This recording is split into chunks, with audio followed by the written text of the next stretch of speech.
السلام علیکم ورحمۃ اللہ وبرکاتہ نحمده ونصلي على رسوله الكريم اما بعد فقد قال الله تبارك وتعالى في كلامه المجيد والفرقان الحميد اعوذ بالله من الشيطان الرجيم بسم الله الرحمن الرحيم وَلَوْ يُؤَخِّرَ اللَّهُ نَفْسًا إِذَا جَاءَ أَجَلُهَا وَاللَّهُ خَبِيرٌ بِمَا تَعْمَلُونَ وقال الله تبارك وتعالى في موضع آخر وَمَا جَعَلْنَا لِبَشَرٍ مِّن قَبْلِكَ الْخُلْدَ أَفَإِن مِّتَّ فَهُمُ الْخَالِدُونَ كُلُّ نَفْسٍ ذَائِقَةُ الْمَوْتِ۔ برادران اسلام، میں آج آپ حضرات کے سامنے موت کی ایک اٹل حقیقت کے متعلق کچھ بیان کروں گا کہ موت ایک اٹل حقیقت ہے جس سے کسی کو مفر نہیں، یعنی کسی کا بھاگ نہیں سکتا، اور یہ قانون الہی ہے۔ یہ اللہ تبارک و تعالیٰ کا قانون ہے جس سے نہ انبیاء، نہ اولیاء اور نہ ہی شاہ و گدا مستثنی ہے۔ کسی نے سچ کہا کہ الموت قدح کل نفس شاربہ والقبر باب کل نفس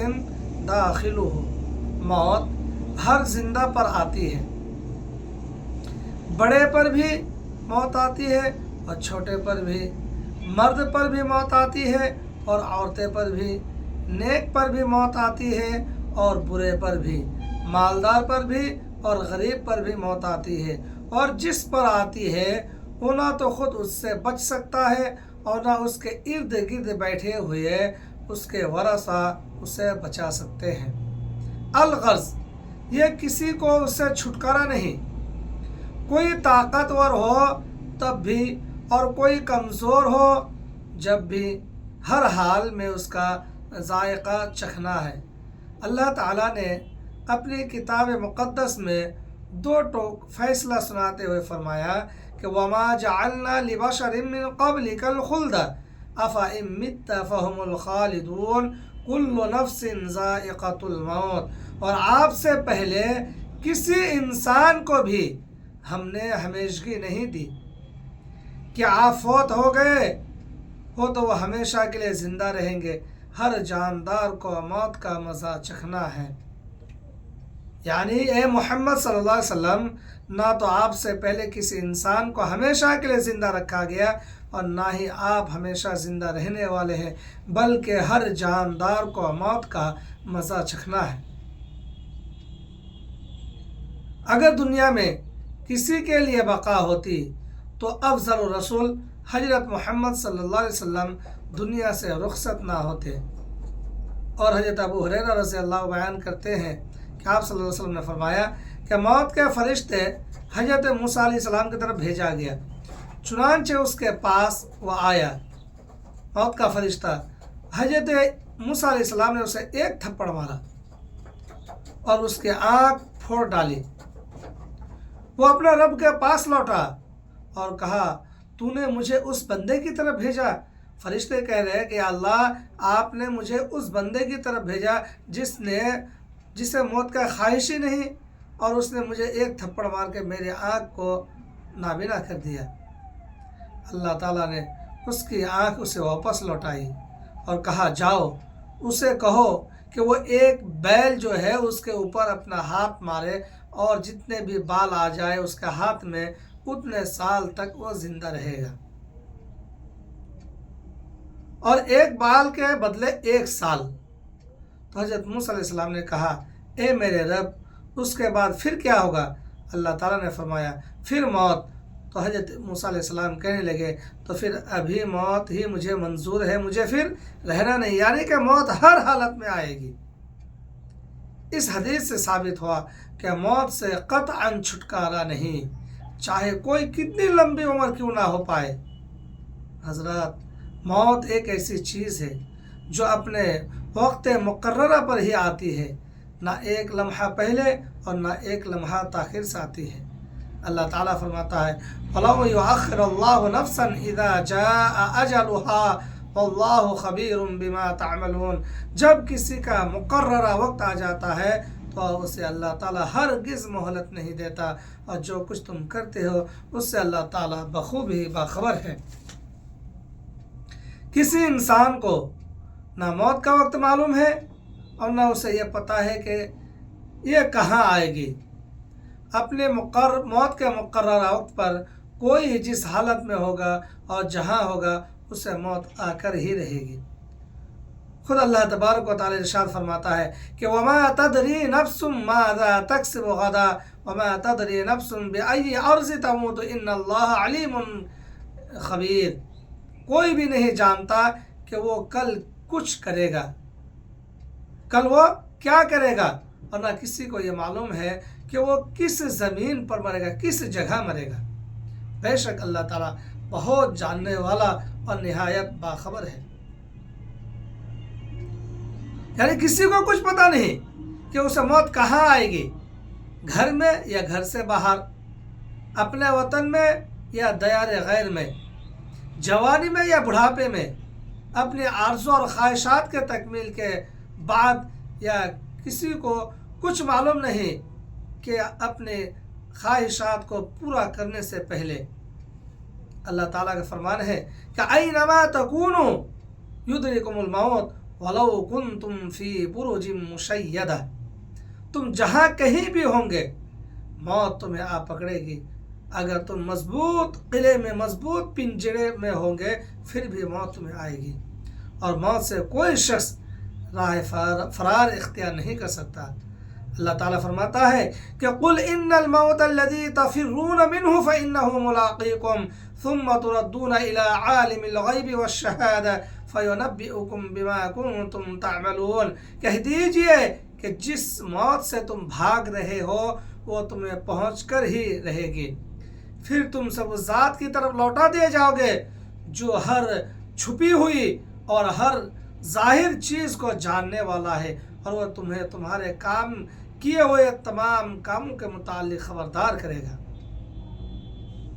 عزیزان گرامی، جو آیت ہم نے اب تک ذکر کیے ان کا خلاصہ یہ ہے کہ موت ایک ایسی اٹل حقیقت ہے جس سے کسی کو چھٹکارا نہیں، اور یہ اپنے اس مقررہ وقت پر ہی آتی ہے جس کا کسی کو علم نہیں، اور ہر حال میں آ کر رہتی ہے، چاہے کوئی اسے پسند کرے یا نہ کرے۔ ان کی اطاعت و فرما برداری میں لگانا چاہیے تاکہ جب اس کو موت آئے تو اس کا پروردگار اس سے راضی ہو جائے، ورنہ اگر انسان اپنی زندگی مستی اور عیش پرستی میں گزار دے اور اس دوران اس دھوکہ میں پڑا رہے کہ ابھی نیکی اور توبہ کرنے کے بہت وقت پڑا ہے، اور پھر اسی حالت میں اس کے موت آ جائے تو اس سے بڑھ کر سیاہ بختی اور محروم قسمت اور کیا ہوگی۔ خود اللہ تبارک و تعالیٰ فرماتا ہے کہ وَأَنفِقُوا مِمَّا رَزَقْنَاكُم مِّن قَبْلِ أَن يَأْتِيَ أَحَدَكُمُ الْمَوْتُ فَيَقُولُ رَبِّ لَوْلَا أَخَّرْتَنِي إِلَىٰ أَجَلٍ قَرِيبٍ فَأَصَّدَّقَ وَأَكُن مِّنَ الصَّالِحِينَ، اور جو کچھ ہم نے تمہیں دے رکھا ہے اس میں سے موت آنے سے پہلے ہماری راہ میں خرچ کرو، ورنہ جب موت آ جائے گی تو وہ کف افسوس میں ملتے ہوئے کہے گا اے میرے رب، مجھے تو نے تھوڑی دیر کے لیے مہلت کیوں نہ دی کہ میں اس میں صدقہ کر لیتا اور نیک لوگوں میں سے ہو جاتا۔ گویا موت کے وقت نیکی کرنے کی خواہش اور نیک لوگوں میں سے ہو جانے کی تمنا کسی کے کوئی کام میں نہیں آئے گی، اس لیے وہ وقت آنے سے پہلے انسان کو نیکی اور توبہ کر لینی چاہیے۔ برادران اسلام، موت کو ہر دم یاد رکھنا چاہیے اور کبھی اس سے غافل نہیں ہونا چاہیے، اور ہر انسان کو اپنے رشتہ دار اور دوستوں کے متعلق سوچنا چاہیے کہ جو کل تک دنیا میں اس کے ساتھ تھے آج وہ مٹی کے ڈھیرے تلے دب چکے ہیں۔ بڑی حیرت ہوتی ہے اس شخص پر جو اپنے کندھوں پر کئی جنازے اٹھا چکا ہو اور اپنے ہاتھوں کئی فوت شدگان کو دفن کر چکا ہو، اپنے آنکھوں سے قبرستان کے خوفناک مناظر دیکھ چکا ہو، اپنے کانوں سے کئی لوگوں کے اچانک موت کے واقعات سن چکا ہو، اور پھر بھی اپنے موت سے غافل ہو۔ امام ابن قدامہ نے موت کی یاد کے حوالے سے لوگوں کو 3 قسموں میں تقسیم کیا۔ ایک وہ انسان ہے جو دنیا کے کاموں میں پوری طرح مشغول ہے اور دنیا کی طلب میں دن رات ایک کر دیتا ہے۔ ایسا شخص موت سے غافل رہتا ہے، اور کبھی اسے موت کی یاد بھی آتی ہے تو وہ اس سے نفرت کرتا ہے۔ دوسرا انسان وہ ہے جو موت کو زیادہ سے زیادہ یاد کرتا ہے، اور موت کو یاد کر کے اس کے دل میں اللہ تعالیٰ کا خوف پیدا ہو جاتا ہے، اور اللہ تعالیٰ کے خوف کی وجہ سے وہ کثرت سے توبہ کرتا رہتا ہے۔ ایسا شخص موت سے محبت کرنے والا ہوتا ہے، اور اگر اس کے دل میں کبھی بھی موت کو ناپسند کرنے کا خیال آتا بھی ہے تو محض اس لیے ہوتا ہے کہ وہ اپنے آپ کو گناہ گار تصور کرتا ہے اور مزید نیکیاں کمانے کا خواہش ہوتا ہے، اور اس کی تمنا یہ ہوتی ہے کہ اس کے موت اس حالت میں آئے کہ اللہ تعالیٰ اس سے راضی ہو جائے۔ تو اس تمنا کو پورا ہونے تک اگر وہ موت کا ناپسند کرتا ہو تو وہ اور بات ہے، ورنہ عام حالت میں موت اسے پسند ہی آتی ہے۔ اور تیسرا انسان وہ ہے جو موت کو ہر دم یاد رکھتا ہے اور کسی بھی لمحے اس سے غافل نہیں ہوتا۔ ایسا شخص اللہ تعالیٰ سے جلد ملاقات کرنے کا متمنی ہوتا ہے تاکہ وہ دنیا کی پریشانیوں سے نجات پا کر جلد از جلد نعمتوں والے گھر میں پہنچ جائے۔ ان تینوں میں سب سے بہتر تیسرا شخص ہے، اس کے بعد دوسرا، اور سب سے بدتر انسان پہلا شخص ہے جو موت سے مکمل طور پر غافل رہتا ہے۔ حضرت ابو ہریرہ رضی اللہ عنہ بیان کرتے ہیں کہ رسول اللہ صلی اللہ علیہ وسلم نے ارشاد فرمایا کہ اکثروا ذکر حازم اللذات الموت فإنه لم يذكره أحد في ضيق من العيش إلا وسعه عليه۔ لذتوں کو ختم کرنے والی چیز یعنی موت کو زیادہ سے زیادہ یاد کرو، کیونکہ جو شخص بھی اس سے تنگ حالی میں یاد کرتا ہے اللہ تعالیٰ اس سے خوشحال بنا دیتا ہے۔ اور حضرت عبداللہ ابن عمر رضی اللہ عنہ بیان کرتے ہیں کہ رسول اللہ صلی اللہ علیہ وسلم کے ساتھ تھا کہ اچانک ایک انصاری آیا، اس نے نبی کریم صلی اللہ علیہ وسلم کو سلام کہا اور پھر کہنے لگا، یا اللہ کے رسول، مومنوں میں سب سے افضل کون ہے؟ آپ صلی اللہ علیہ وسلم نے فرمایا، احسنہم اخلاقا، ان میں جو سب سے اچھے اخلاق والا ہو۔ اس نے پھر پوچھا کہ مومنوں میں سب سے زیادہ عقل مند کون ہے؟ آپ صلی اللہ علیہ وسلم نے فرمایا، اکثرہم للموت ذکرا واحسنہم لما بعدہ استعدادا اولئک الاکیاس، کہ ان میں جو سب سے زیادہ موت کو یاد کرنے والا ہو اور جو موت کے بعد آنے والے مراحل کے لیے سب سے زیادہ تیاری کرنے والا ہو، وہی زیادہ عقل مند انسان ہے۔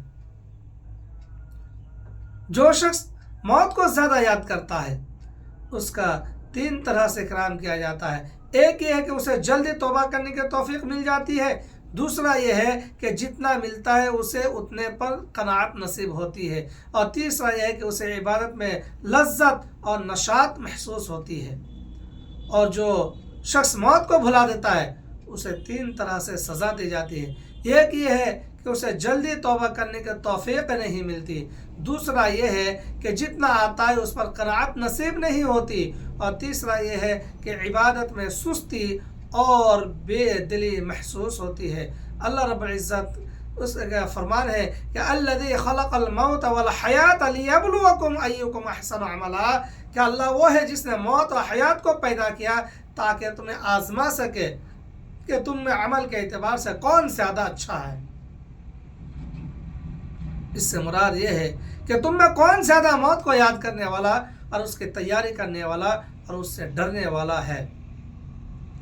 جو چیز موت اور آخرت کی یاد دلاتی ہے اور دنیا سے بے رغبت کرتی ہے وہ ہے قبرستان کی زیارت۔